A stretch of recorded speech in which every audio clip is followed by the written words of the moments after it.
पनवेल तालुक्यातील विचुंबे येथे गुटख्याचा 28 लाखांचा साठा जप्त, पोलीस आणि अन्न औषध विभागाची कारवाई।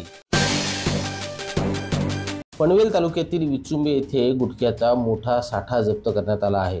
पोलीस आणि अन्न औषध प्रशासन यांच्या माध्यमातून धाड टाकण्यात आल्यानंतर मोठ्या प्रमाणात गुटख्याचा साठा आढळून आला।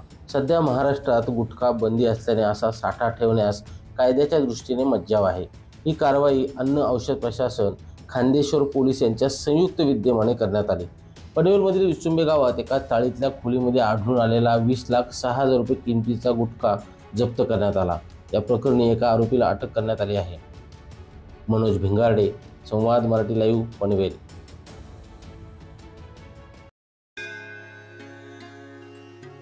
श्री गणपती संस्थान महड, तालुका खालापूर, जिल्हा रायगड। श्री वरद विनायकाच्या भक्तांसाठी भक्त निवासाची सोय, स्वच्छता आणि 24 तास गरम पाणी, सीसीटीव्हीची नजर। आगाऊ नोंदणीसाठी संपर्क करा 02192 26 69 12 72 76 47 38 54।